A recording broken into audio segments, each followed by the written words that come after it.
United States of America and to the republic which stands one nation under God, indivisible, with liberty and justice for all. Okay, let's do roll call. Oh, somebody's. Hey, Lynn. Audrey Lynn Hurston, James. Hi, Megan Levine. Ann Markoulis. Angela Ramo. Maria Venuto. Leah Leone. Maureen Jimenez. Ava Scaiola. Okay. So next we have the minutes. Can I get a motion? Angela and Ann, any questions on those? Comments? No? Okay. All in favor of approving the minutes? 1, 2, 3, 4, 5, 6, 7. Okay. All right. Next, committee reports. We have audit committee. Who would like to speak? I will. Thank you. Okay. Let me just pull this. All right. So the internal auditors will be coming in actually on Monday to start their audit of purchasing throughout the district. And they'll be in the district approximately 5 to 6 days, depending on what they want to sample. And then they will be in touch with the audit committee, probably early part of the winter or after they do the risk assessment. They usually do the two reports together. Okay? Sorry, my mic's not on. Policy committee, you want to? Policy committee, we designed a roadmap based off the updates that are recommended through NISBA. Right now, one of those that we're looking at is remote learning. We're also reviewing current district grading policy, and we are also going to be looking at workplace violence, which is something that the state is now requiring for districts. We'll be attending a Nassau County workshop on December 4th in Franklin Square, and we'll be updating the policy committee on Tuesday, December 5th with that updated information. Next meeting is Tuesday, December 5th? That's Andrew? correct. Okay. I'm going to try to join that one, actually. I miss policy. Okay, so facilities, Victoria. Okay, so facilities at the high school, let's start with that. The smart lockers, the new lockers at the high school. As everyone knows, they are smart lockers, so they will be working with the students' IDs. And our IT group and maintenance group did all the wiring for those lockers. That was a lot of work, but it saved the district a lot of money by having it done in-house, and they did a great job. So they've been working on that for months, probably. Then also at the high school, the press box was renovated by the district maintenance crew also. They put new siding, windows, door, flooring, and new lighting was installed.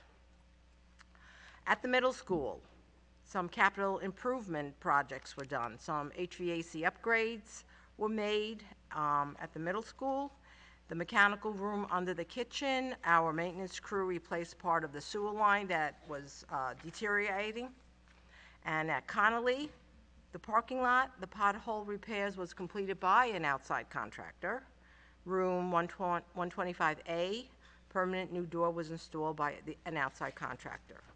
In Thayer House, a few weeks ago, we had a water main break out in the woods, like across from the booth when you're coming in off of Thesaurus. So that was an emergency repair, and that was completed by an outside contractor. No other building was affected other than Thayer House, and they had installed a temporary line so we could have water to the sinks and bathrooms and things like that. And district-wide, the yearly fire inspection was conducted by the fire marshal, and all the buildings in the district have passed. The window blinds, new blinds were installed in 8 classrooms, and snow removal equipment was purchased, 2 new snow blowers in preparation for the winter. And that's what we've been up to.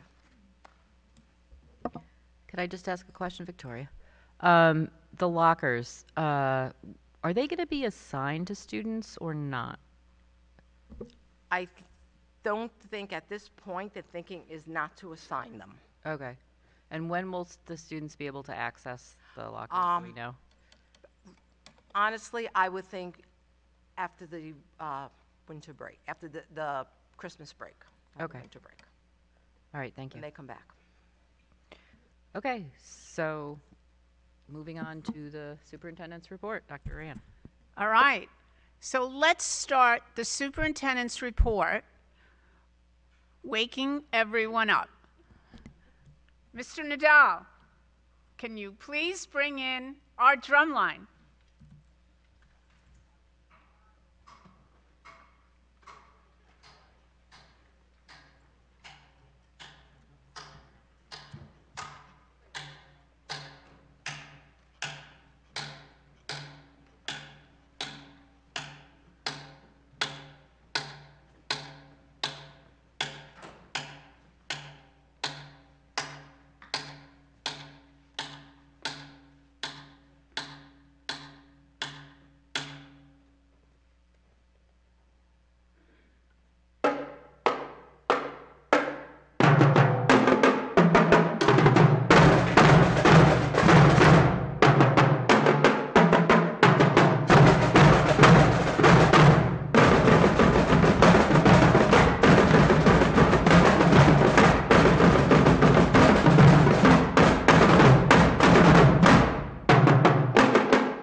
Thank you.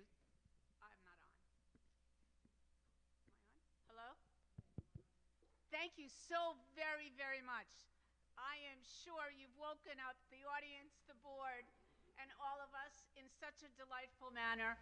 And we'd like to introduce not only our esteemed drumline, but under the tutelage of Mr. Jerry Noble.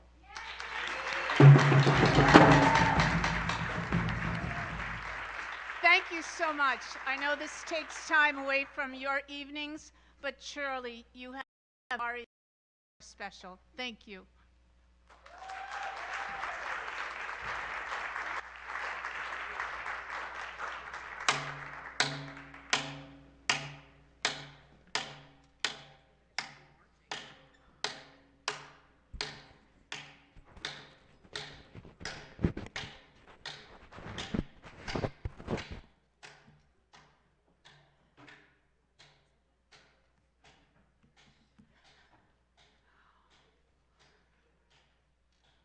We want to thank the drumline for coming tonight, and we'd like to start displaying some more of our students' talents in the different areas on a regular basis. So this is the first of many performances, and I think it really adds to the atmosphere as we begin our board meeting.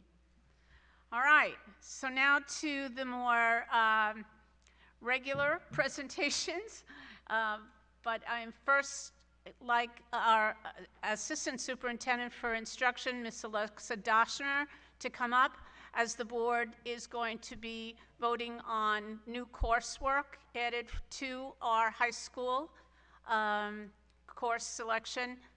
Alexa? Thank you, Dr. Rihanna. So I'm very excited to be here tonight to share with you the new course proposals that were put forth this year, 2023-2024. But in actuality, these courses are to start 2025. Hopefully this works. There we go. So we start this evening with actually a middle school course. This course was put forth by one of the teachers in the middle school. It is the Introduction to Studio Art. It is an 8th grade course that will give students half a high school credit in 8th grade. The rationale is that art urges us to think and feel. Art empowers, enlarges our experiences, and this is a reason to make sure that there are quality art programs within our schools. We have a wide variety of art courses. This would be part of the visual arts track in the Fine and Performing Arts department. And this course would be the beginning of a student's pathway as they make their way across the high school if they are passionate about arts. As you know, our school district is piloting the individual arts assessment pathway that's known as the IAAP. In this graduation pathway, students have to choose a specific art track to follow. They should start taking that art pathway as early as possible. So providing this in the 8th grade really helps students get that leg up on their courses and would allow them to have the sequencing and progression of courses that they need towards the graduation pathway. The course objective is that students will work with different art mediums and media to focus on various units that are centered around the studio art classes and that are vertically aligned to the other visual arts courses in the high school. So once again, it is a half a credit high school credit, which will be given in the 8th grade. Our second course this evening is a course within the Fine and Performing Arts department within the dance track. We're very proud to have a dance program in Glen Cove High School. This is our first year of the program. We were able to propose courses last year for this program, and this would be an extension of the current foundations and dance class that we have now. It will allow students to have a deeper understanding of the choreographic process, and they will be able to discover their artistic voice and then actually create works that would be shared with the community. Once again, this would also be helpful to students who would choose the dance track of the IAAP pathway as they, like I said before, make their selection so that they're going through courses that build on one another towards the graduation pathway. It is a 1 credit full year course, and it will also help students who are in the musical production theater lab course that we offer now after school to have the practice that they need to prepare for the school musical. So it could be taken as like a preparation towards that if a child is in the Maskers production, but it doesn't have to be. It could just be an elective for a child that is not in that production. As you notice, this course and the ones following, it is a dual enrollment pending course with Five Towns College.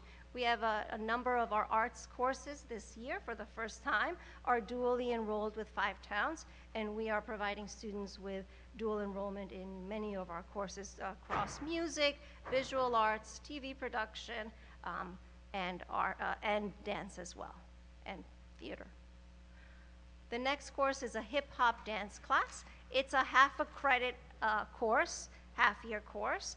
It would, again, build on the foundations in dance course that we currently have. It will give students an opportunity to take their foundational knowledge in that first level course where they're introduced to many varieties of dance, and then really focus in on hip-hop as specific dance as a specific dance form. So there are two main forms of hip hop that will be taught, breaking and social dances, and where they're going to not only examine the dance form, but also go into the history and the transformation of hip hop culture and learn about the impact of influential artists in the genre.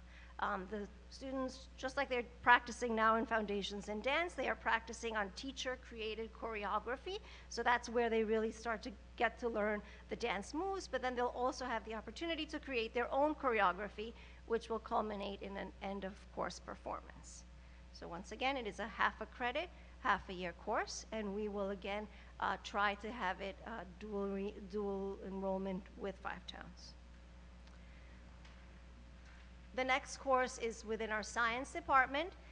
A number of years ago, we proposed a course that was known as mechatronics. It is a chance for students to have the opportunity to engage in an engineering type course.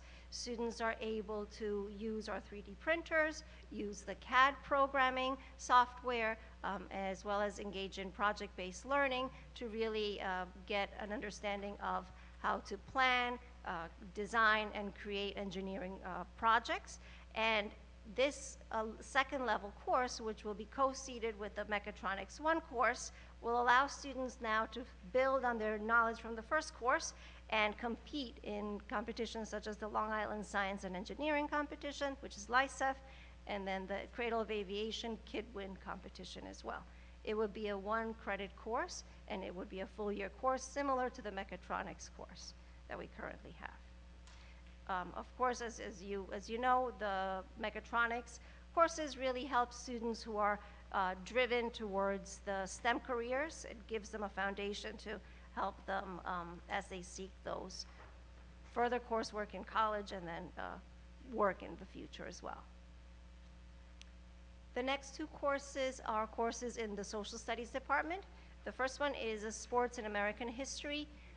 It was designed with the idea that sports is a very accessible point for many of our students. Many of our students are athletes, and some are not athletes, but some might have a lot of interest in sports. So the course will trace the evolution of American sports from its unorganized origins to the present day, which are billion-dollar industries, and how it's really been shaped by history and also shaped history. It will allow students to engage in historical thinking skills and explore questions that may arise from these events, and allow students to kind of conduct further research based on the events and the people that they're studying. It really will expand their knowledge of American history through the lens of sports. It is a 1-credit full year course. The last course that is proposed to go forward for you tonight is the African diaspora. It is an important course to make sure to highlight because it's a course that promotes multicultural understanding and critical and historical thinking skills for our students.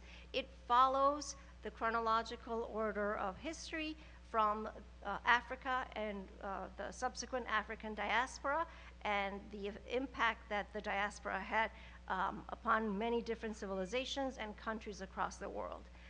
It will allow students to gain a deeper understanding of the people that are part of the African diaspora, and it will have an interdisciplinary approach. It will include geography, political science, humanities, and arts as they are studying the African people and the African diaspora that subsequently happened.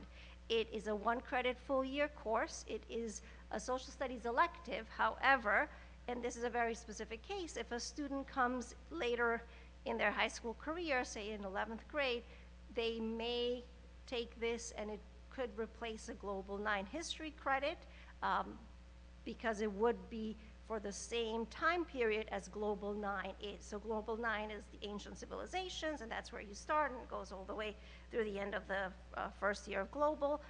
This course would mirror that, but through the lens of what happened from Africa and during the diaspora as well.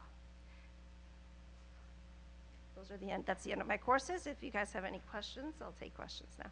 Any questions from the board? Yes. Do the dance classes count towards physical education credit?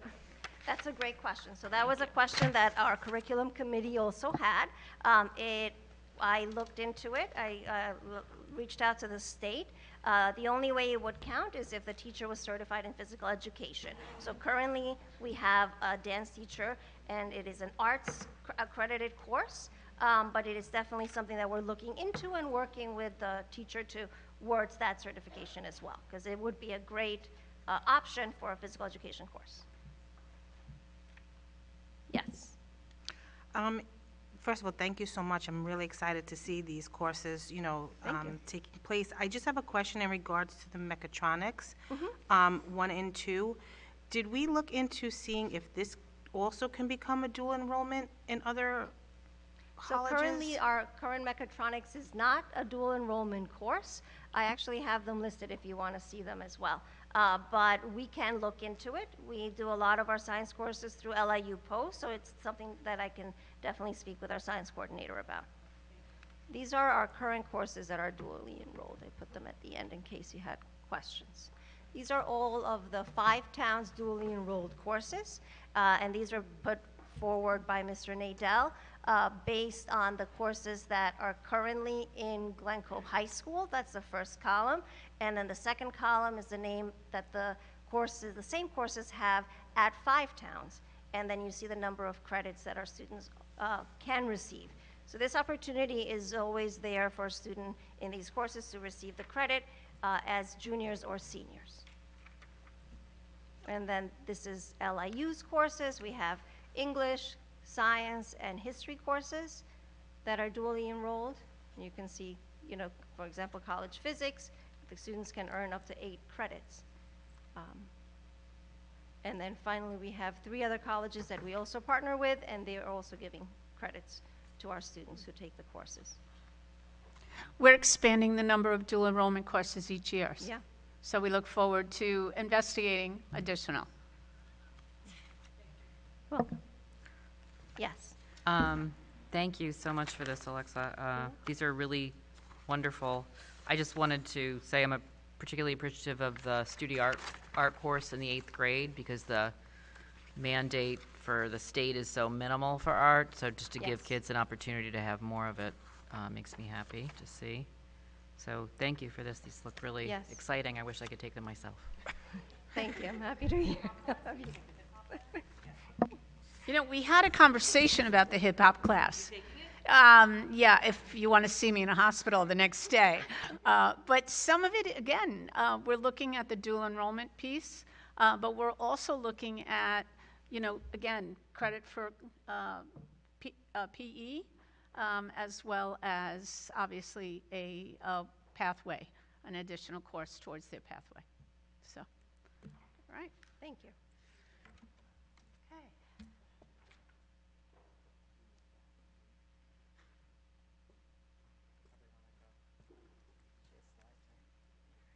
So our next presentation is really kind of giving us an introduction to the Blue Ribbon Commission's new initiative. And I say I'm sorry? Does that help? Okay, I'm sorry. Usually I'm the one that's telling people to do that. So the New York State, they put together what's called the Blue Ribbon Commission. And the Blue Ribbon Commission was bringing together a number of stakeholders, 56 in all. And they met from November of 2000, could you put it back one? November of 2023, they came out with the recommendations, but the last year and a half, they have been working towards looking at current graduation standards, understanding and trying to determine how we could make changes in such a way that does not lower standards, but gives opportunities to students that currently may not be afforded to them. These were 56 people who came together on a regular basis. They were provided with research. The stakeholders had what's called feedback sessions. They put the research out to other educators. They did literature reviews. They did surveys and with something called thought exchange. And so as they talked about different priorities and different items within the current graduation standards and measures, they wanted feedback as to how it's affecting, how it's impacting the variety of students in which we serve.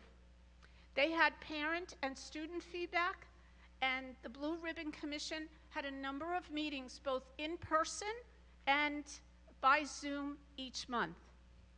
They talked about 4 priority areas, and I'm going to go into those 4 priority areas. The consideration that there are multiple pathways, but they should lead to just one type of diploma. They are looking at everyone getting a high school diploma, and then their area of certification or their area of concentration becoming a seal upon that diploma. They reviewed assessment flexibility. Yes, they looked at how do we assess a child's learning, a child's understanding of the subject area and the pathway by which they have chosen to move. There's an understanding also of meaningful life-ready credentials. They want us to look at how meaningful a high school career is, not only for post-high school education, but career and work as well. They wanted to ensure that they were looking at culturally responsible curriculum, instruction, and assessments. So this came out last month, and right away I heard, well, I think we're not going to have Regents exams anymore. Not exactly the situation at this time. What they did look at is, what do we want a student, a graduate of New York State, to look like? What is that portrait of a graduate? What should we focus in helping to create a global citizen? They wanted someone, and this was an agreement, someone who is a critical thinker, innovative problem solver, literate across content areas, culturally competent, socially, emotionally competent, and effective communicator.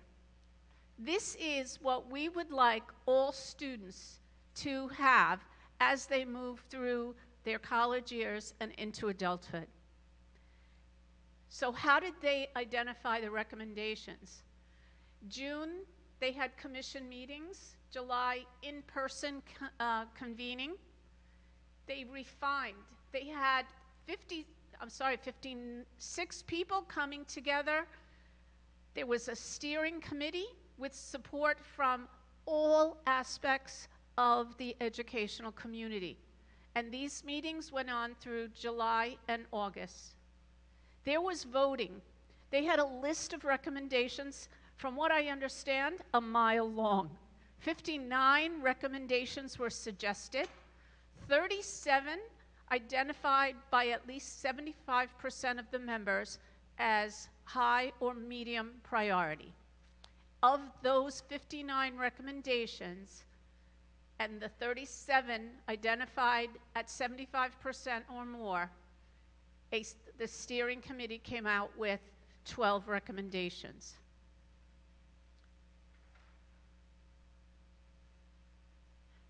So they want one type of diploma.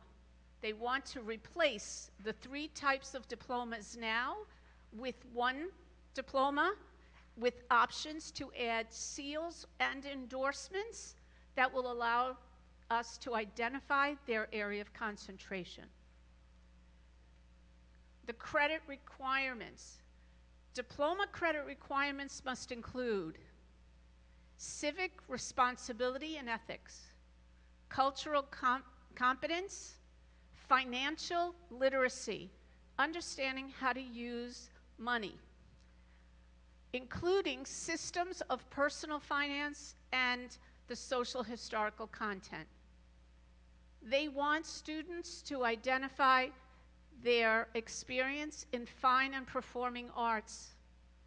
They want to ensure that students have science, technology, engineering, and mathematics, STEM credits, and writing, including writing for real-world scenarios. They talked about access to career and technical education. So very important, not only to step away from the books, but really have experiences in all areas. And they emphasized internships and work-based learning opportunities for all students across the state. What I did find out was that they are looking to add monies for districts to apply as they grow their programs. There is a reorganization of credit requirements. The current credit requirements date back to 1906. Yeah, a little outdated. At least the world is a little different. So they moved to a model that organizes credit requirements, including content area requirements in larger categories. They did speak to the requirement of earth science, and yet there really isn't a type of career path in which it is mandated to take earth science. So they want to provide opportunities for students to choose different coursework that really leads to different career and study.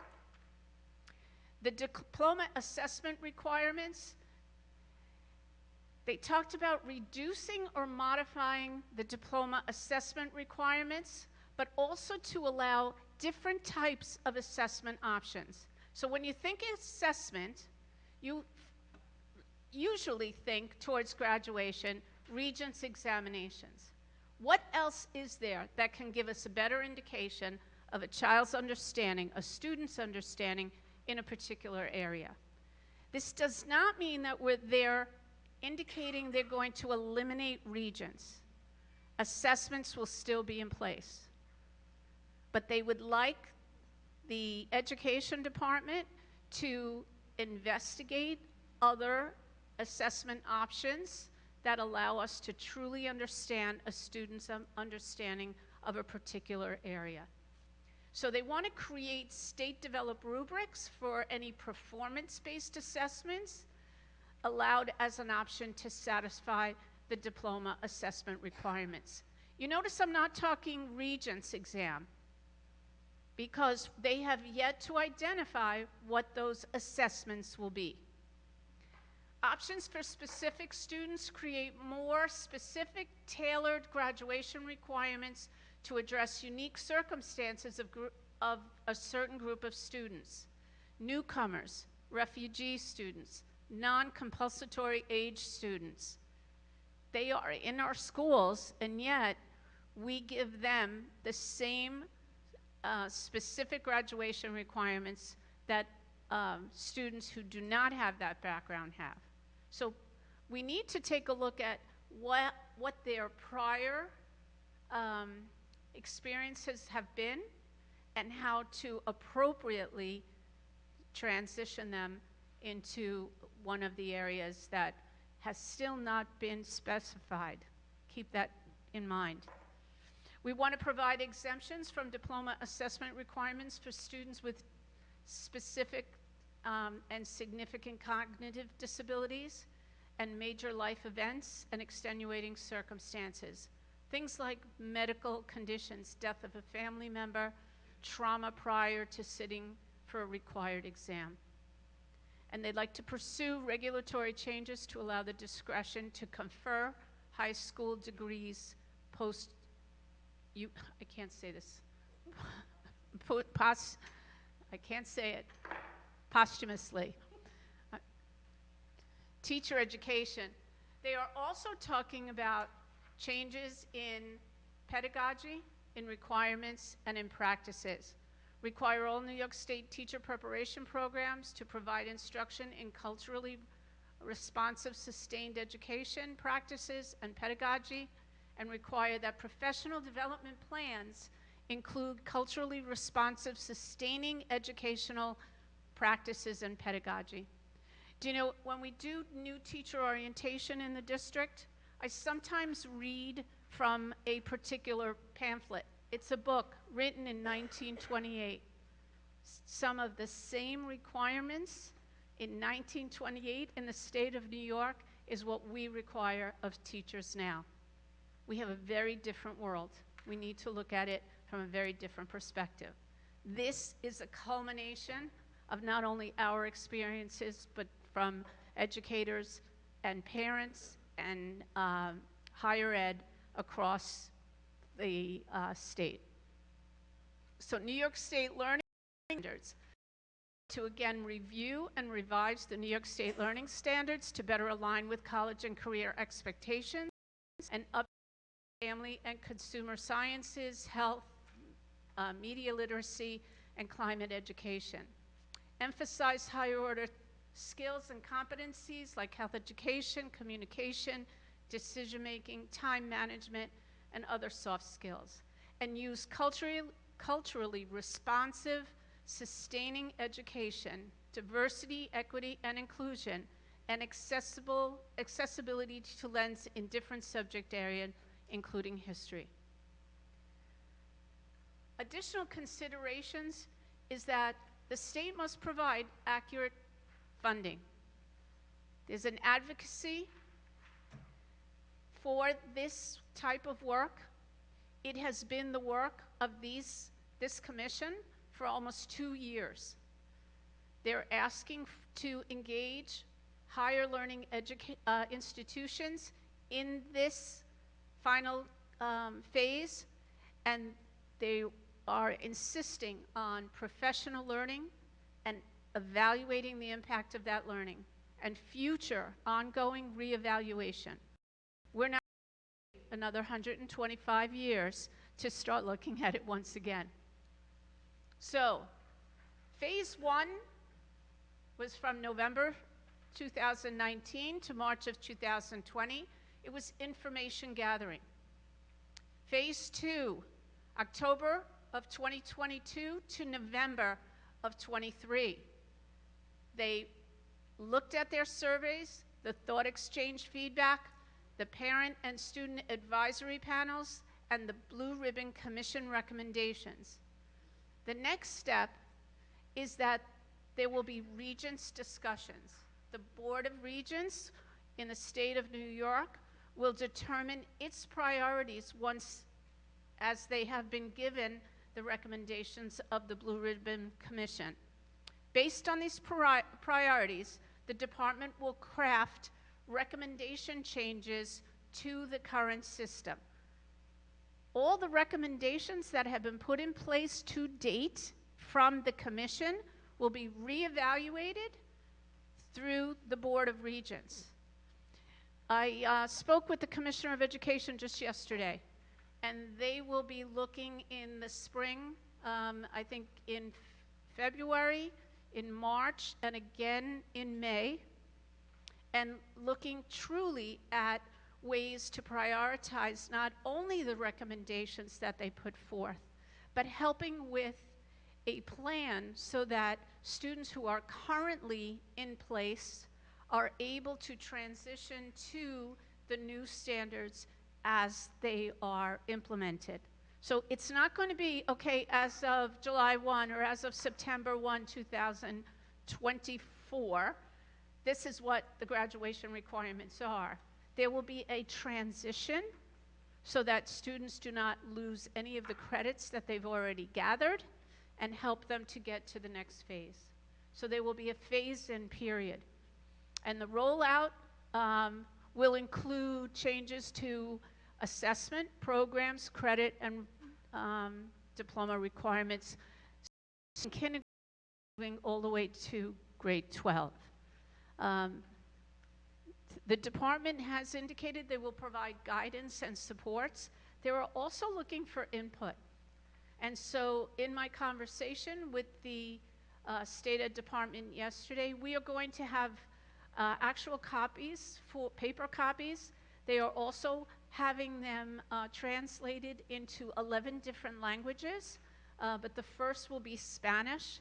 We will have the copies available, but we will also have the copies of the recommendations on our website for parents to have available to them. In speaking with the commissioner, she asked if we would hold parent universities, not just in Glen Cove, but in other districts across the state, so that parents really have a good understanding of where we're moving and what really is the purpose of this commission and its recommendations. I did give her my support, and we look forward to getting additional resources from the state so that we can begin moving in the right direction. I will have this presentation on our website so that you can review all the different aspects of it, and we will have the full document also available on the website if you would like to read it. It is right now on the State Ed website. You can go to the New York State Ed website to get the entire document. Questions? I know. Please understand, they made, I had Dr. Lorna Lewis, who is superintendent over in Malvern, come to a Nassau superintendent's meeting. She sat on the commission, and she wanted to make sure, we wanted to make sure, that the superintendents understood just what was being proposed, but again, the recommendations do not have an implementation plan or any specifics. There is still work to be done.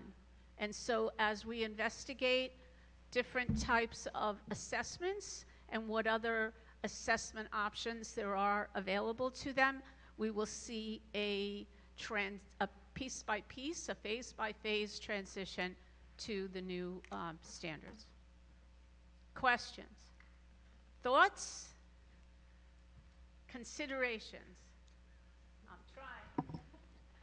Yes? So, I mean, I guess it's premature because it probably would be part of the rollout, but we have the Regents scores on the report cards. Would that stay and then other assessments be added?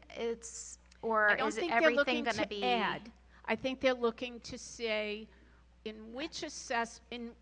what way can we assess truly how a student is acquiring the knowledge. And so in some aspects you will see it may not be called a Regents, but it will be an assessment at the end of a course. It may be that it is a portfolio type of an assessment where the student's work would be assessed with a common rubric, a state rubric, not one that each district might be able to create on its own. Years ago, they talked about portfolio assessments, and the biggest concern there was if you're starting a portfolio assessment from kindergarten to high school, in each area, where do you keep it all? Now we have electronic ways to be able to do that. But that has not been determined yet. So you can't say, well, it's not going to be a Regents anymore, or is there going to be a Regents and then another assessment? They're going to look at each area separately. So I can't give you a definite because there is no definite yet. I guess my other thing is, in policy, we were kind of talking about the percentage of the regents toward the final grade. Is that something that you think would be still school to school, or will that be like a overall thing? Yeah, you're depending on- even talking about a final grade, which Yeah. means you're still looking at quarters or semesters, and you don't know that to be true either yet.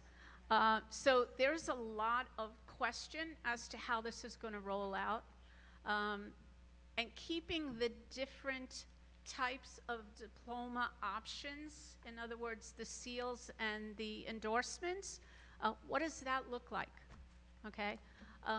And districts will be, supposedly, they are promising funds so that if there's a career path that you're building within your school, that there will be monies associated with that. They also talked about sharing programs from one district to another so that there are options and not always a BOCES per se. So there's still a lot to happen. And I know that in the spring, additional information will be brought, and I will be more than happy to update the progress in the phases as that happens. Okay? All right, stay tuned. Thank you.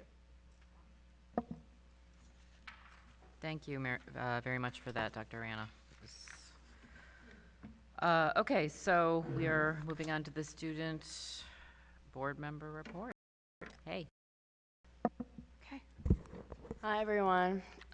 Winter sports have officially started. Girls basketball had their season opener on Monday and won 58-19 against Westbury. Their next home game is on December 11th at 5 o'clock. The boys basketball team had their first game yesterday. They did not have the outcome they wanted, but their next home game is on December 9th at 12 o'clock. Wrestling has their season opener on Friday at 5, and rifle has their opening match on Tuesday. This week also started PAL lacrosse, which is held at the middle school. The high school boys and girls lacrosse teams are helping coach the younger players. They are looking for more 2nd grade, 5th grade, and 6th grade boys to sign up, but everyone is welcomed. Clinics are held on Tuesday nights. At the high school, there is a sneaker drive going on. The senior class is collecting new or lightly used sneakers till the end of January. There are bins in the lobby where donations can be made. The school play is also this weekend on December 1st and 2nd, both at 7 p.m., and tickets are still on sale. Thank you. Okay, thank you very much. So this is our first public participation for the meeting tonight. These are, if anybody has questions or comments regarding agenda items, you can come up, sign in with Ida, and you will have 3 minutes to speak.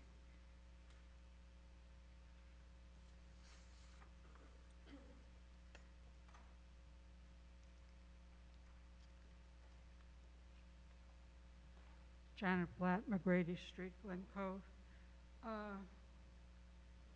I've read the report that the superintendent, at least I've given it a once through. There's really too much. I'll give two general comments. One is that there's so much what I call education speak in there that it really slowed me down because I find that nauseating. Keep on writing. What's that mean? What's that mean? Essentially, over my 80 years, I've discovered it means nothing. It's there to sound good. A question. BOCES used to have, I don't know if they still have, but within the last 4 years, well, 4 years back, they did have requirements for students to take, to be able to take certain courses, to go to BOCES and take those courses. Those requirements were not necessarily anything to do with the course the child wanted to take. So a child I knew was unable to take computer sciences over at BOCES, which really would have gotten his attention and maybe focused him on schoolwork in school more than he was doing. But he couldn't take it because one of the requirements was he had to take whatever earth science was being called. I want to know if somebody is going to pay attention to that kind of nonsense so that students can pursue what is being called in this superb report a pathway to graduation and not being stopped from getting the courses that they want, not just in computer science, but in anything. Will somebody please look at the requirements that BOCES have and get the state to get BOCES to stop that?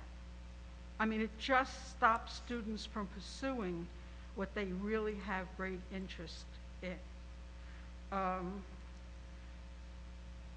I looked at the membership of the commission list, at least whatever names were in the report.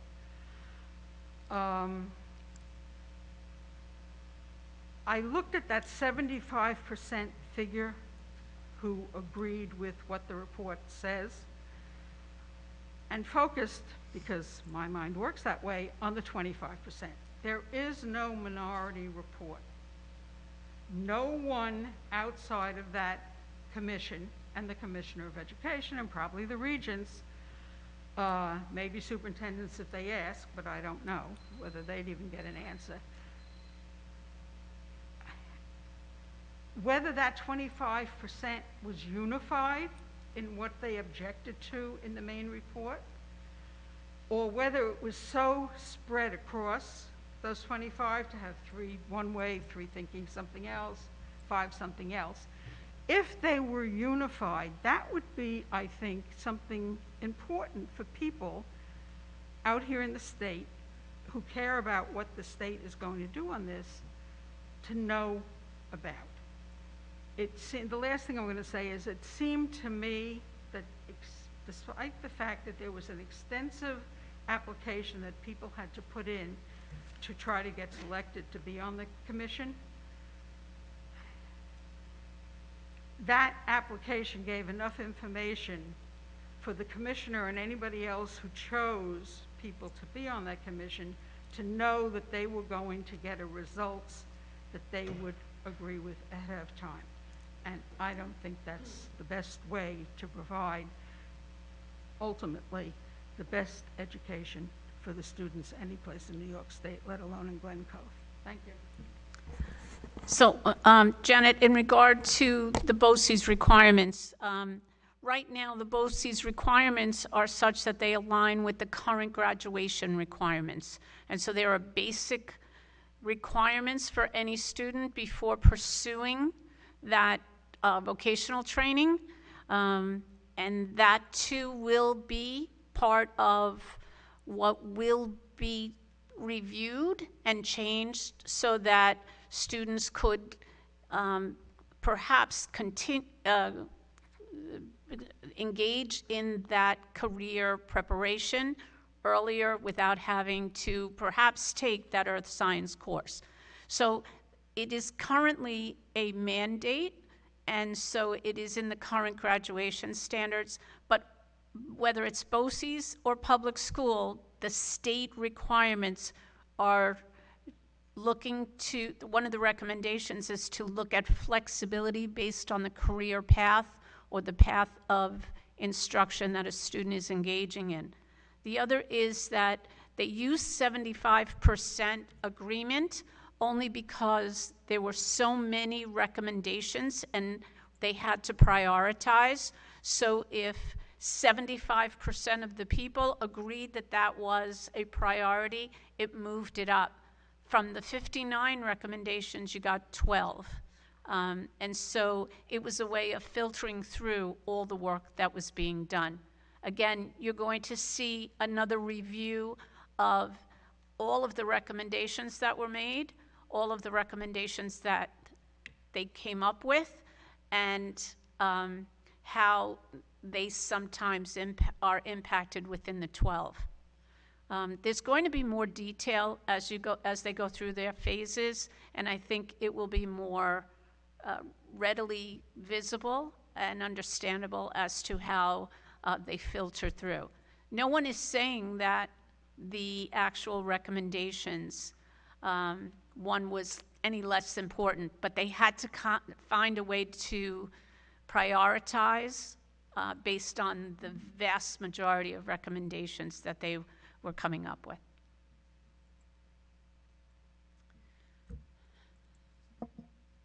Would anybody else like to speak? Okay, we're moving on. Next is the instructional report. Ms. Doshner. Based on the recommendation of the Superintendent of Schools, I ask the Board of Education to approve Agenda Item 7 on the instructional report, A, Committee on Special Education, B, Committee on Preschool Special Education, and C, new course proposals. Can I get a motion? Leah and Maureen. Any comments or questions? All in favor? Okay, I see 7. All right, business affairs, Ms. Galante. Upon the recommendation of the Superintendent of Schools, a motion is requested for the approval of Agenda Item 8, Business Affairs A, Finance 1 and 2. Can I get a motion? Anne and Megan. Questions? All in favor? Okay, I see 7. Upon the recommendation of the Superintendent of Schools, a motion is requested for the approval of Agenda Item 8, Business Affairs B, Operations 1 through 4. Motion? Anne and Angela, questions? All in favor? 7. Okay. Okay, moving on to personnel, Mr. Ginapoli. Based upon the recommendation of the Superintendent of Schools, I ask the Board of Education to approve Agenda Item 9A, Certified, numbers 1 through 10. Motion? Megan and Lynn, questions? All in favor? 7. Okay. Based upon the recommendation of the Superintendent of Schools, I ask the Board of Education to approve Agenda Item 9A, Certified, number 11, as amended. Motion? Angela and Megan, questions? All in favor? Okay, so I see 6. You're in favor? Okay. 7.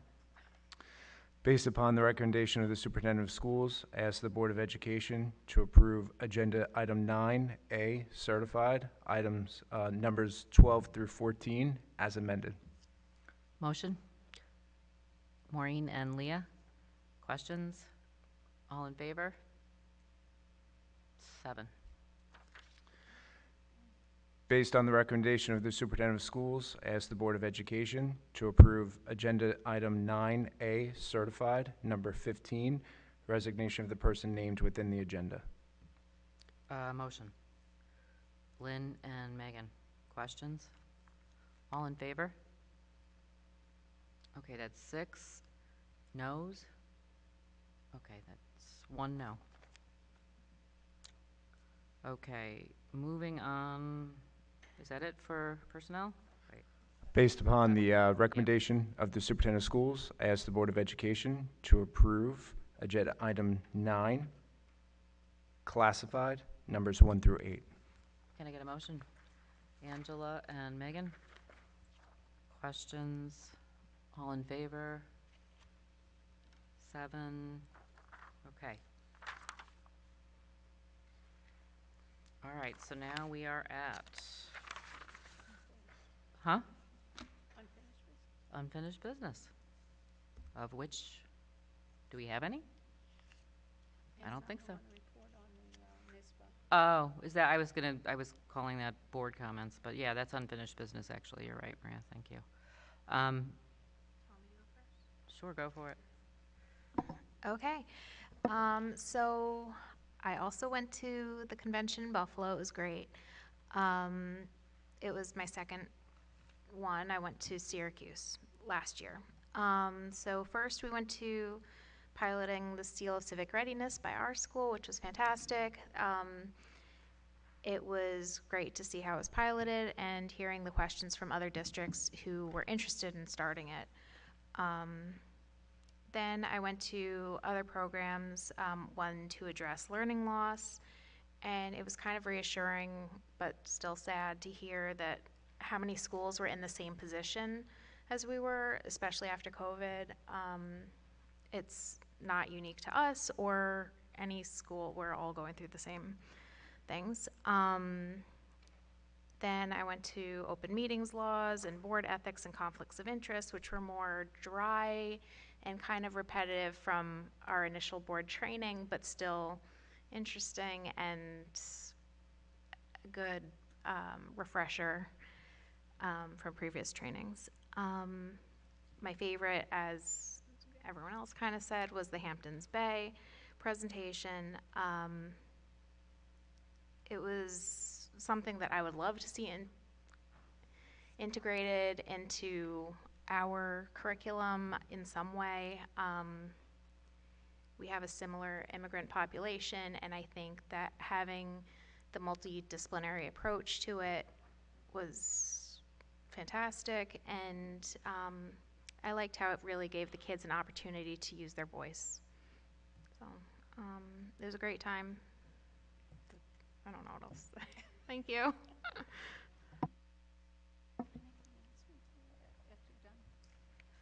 Sure. Thanks, Angela. Okay, so I also attended NISBA, and I have just some notes. Yes, I have to mention the piloting and navigating the Civic Seal of Readiness that Ms. Doshner and Dr. Rihanna presented. It was very good to see our district represented at NISBA, and it was a very interesting topic that a lot of other districts are clearly interested in, including in their offerings as well. I did some other things. I did mock negotiations and some learning loss. I think that's been touched on already. I went to a very interesting discussion that Leah was with me on about grading policies. So it's sort of like, I found it very thought-provoking because it's sort of obvious, like grades should be based on a student's understanding of the content, but this person, Heather Lyon, who is a assistant superintendent of curriculum at the Lewiston Porter Central School District, was talking a lot about how grading can be subjective and not based on actual learning.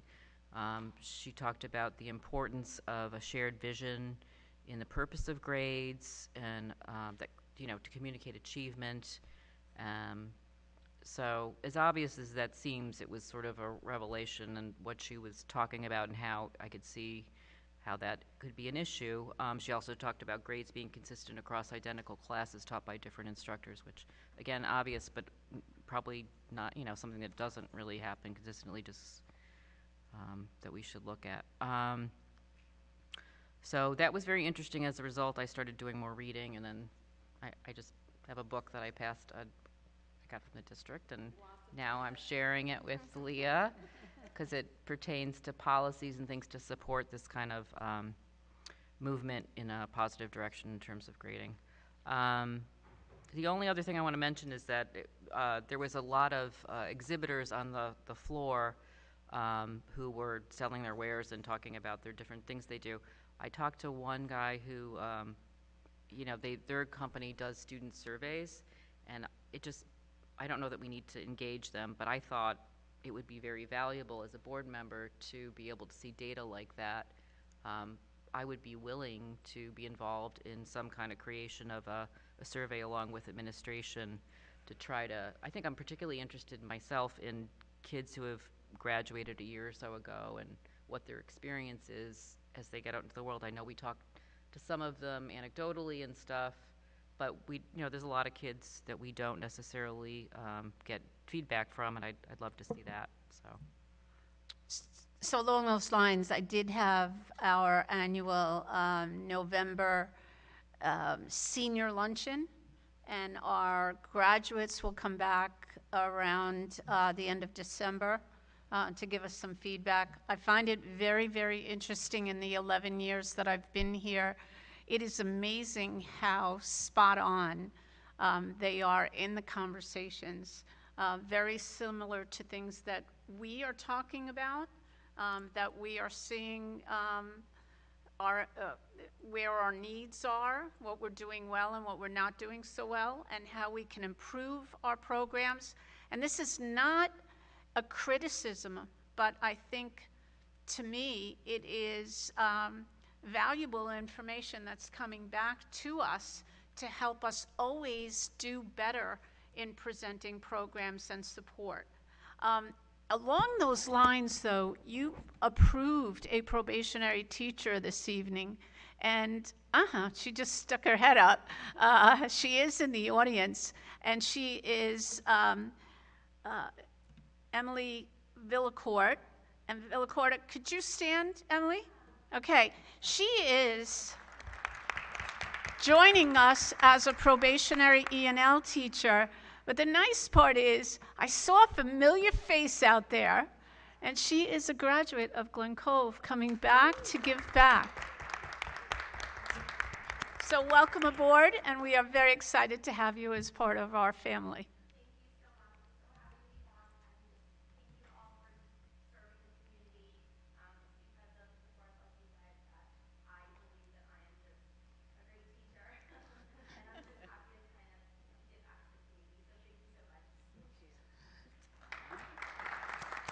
So kind of aligned with what we were just saying, how to do it. Right. Yeah. All right, thank you. Welcome. Again, or welcome back, I should say. Okay, so board comments. Does anybody have anything they want to share? Hi, Ann. Go for it. Hi, so I would just like to bring out to the community to please take a look at our website. I see that our field, and I'm very excited, is done. And I can't It's not done yet. Okay, well, the pictures, it looks absolutely incredible, and I cannot wait to see our kids play on that field. So looking forward to more, of the projects being completed. So I just want to thank the community for supporting it, because without your support, we wouldn't be able to get it done. So thank you. I have to share that I heard one of the coaches teared when he saw it laid out. But it was actually very interesting as to how that field was laid out. And it's almost sewn together. So it was a really great next step in our projects and in all that's being done. I also have to thank everyone who came out on Thanksgiving morning. There were over 300 people, I think, Ava, right? I know you volunteered some time there on Thanksgiving morning in our annual turkey trot. It's not ours, it's the Education Foundation, but we are intricately involved and supportive, and they are supportive of our schools. So it was a great way to start our Thanksgiving. Hey, Maureen. I just wanted to mention, I know that Ava had mentioned in her report that the Laramie project is this weekend, Friday and Saturday. I wanted to just remind people that after the Friday performance, there's going to be a talkback session moderated by Phoebe George, and the panel will include like the director, Ms. Goldapper, and people from the school, and additionally Marcia Silverman and Matthew Shepard's parents. So I just think that it's a really, what we're doing here is a pretty amazing message, and I love that we're reaching our community even after the show. And I know the students at the high school had the opportunity, or I don't know if all the students did, but my kids did, to see it yesterday. My kids saw it, and they all were really moved by it. So thank you to the department for putting on such a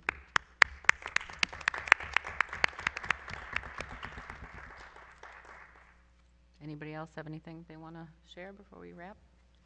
I also went to the senior luncheon, and I really appreciated the time that I got to go, and the input from all of the kids. It was very interesting. Thanks. Don't we have some really amazing, insightful young people in our? It was a very eclectic group, but spot on so many items that they would like to see improved, and to play it forward for their classmates that are coming behind them. So. Okay. Why are you staring at me? You're the boss. All right. I just want to make sure you never need to say. Okay. Well, we have our last public participation then. If anybody has anything to say, it could be not about agenda items. If you would like to speak, question, comment. I can't hear her. She's asking if anybody else wants to talk. If not, she will, I guess. I think you're okay there, Janet.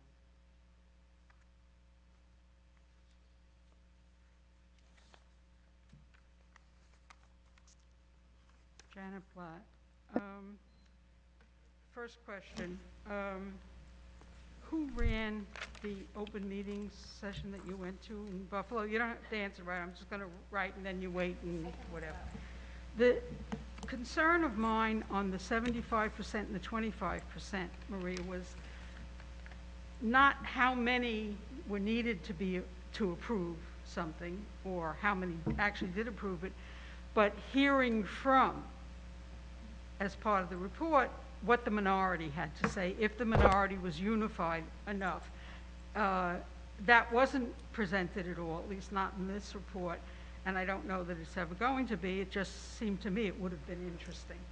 The BOCES thing, I heard what you said, but I wasn't sure at the time that it was explained. I was at a meeting with the parents of the boy, the high school principal at that time, and you. And the child had problems focusing. He had wanted to take the computer science class at BOCES.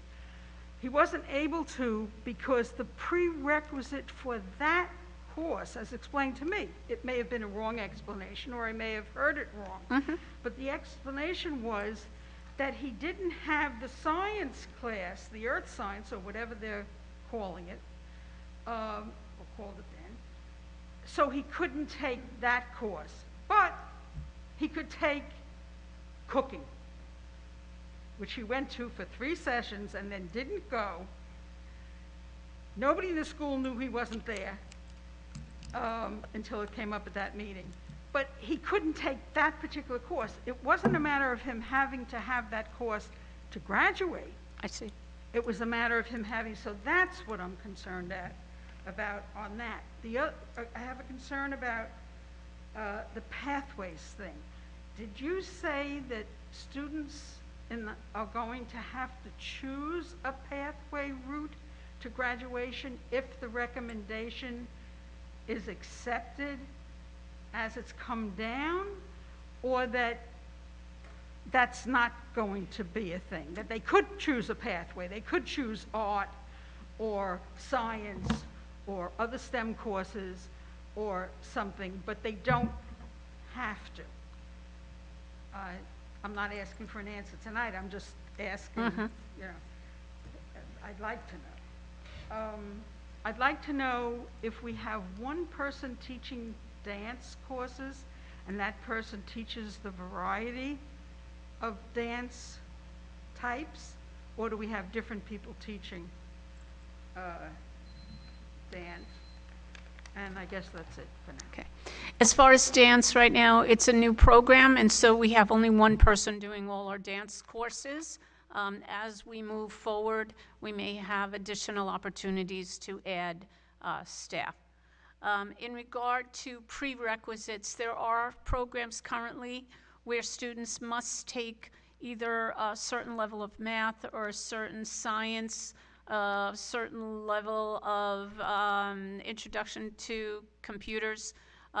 and that is the BOCES prerequisite to go in. You have to have those basic skills before you can go into the actual program. So that, I can't go back and forth.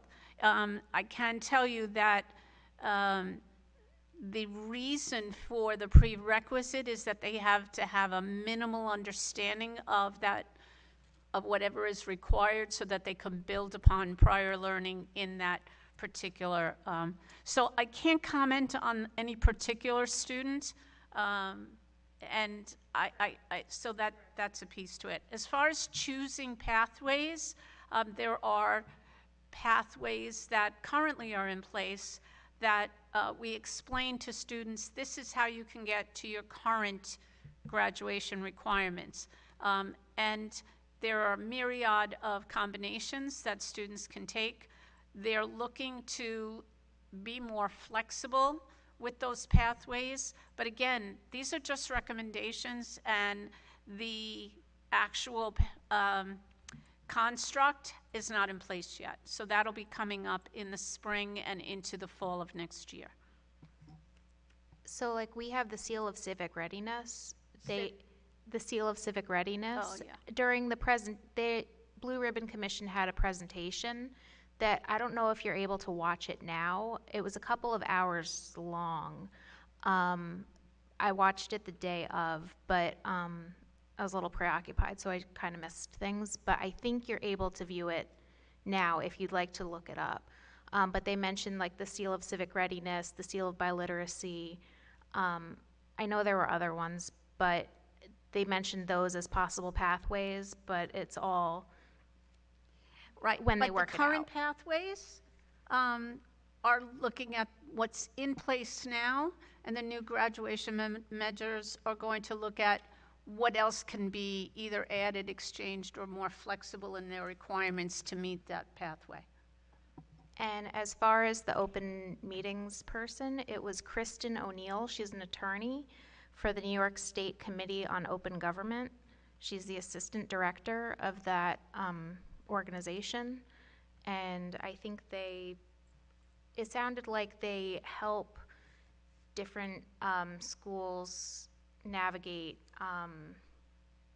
problems with open meetings laws and the different, I don't know, school entities. Yeah, they give professional development training and help people, boards become compliant in their practices, as we actually went through years ago.